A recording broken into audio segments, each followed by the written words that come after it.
آدم باید بدونه که چی رو در پیش داره. از مرحوم علامه طباطبایی شاگردان بزرگوارش نقل میکنن که مرحوم علامه طباطبایی تو درس گاهی موقع‌ها حتی بی ربط، شاید خیلی هم ربط، یه مرتبه وای میساد سکوت میکرد، میگو آقایون ما ابد در پیش داریم. آقایون ما به خدا قسم گاهی موقع یادم این جمله رو بشینه فکر بکنه. بعضی از دوستان دانشجو بودن که رو این فکر کرده بودن، بیچاره شده بودن که ما ابد در پیش داریم. اگه آدم فکر بکنه اصلا ابد یعنی چی؟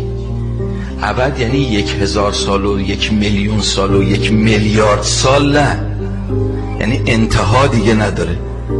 ما یه همچین چیزی رو در پیش داریم و تمام اون توشه‌ای که برای ابدیتمون هست تو همین 60-70 سال کوتاه دنیا هست. هر کاری میکنیم همینجا هست.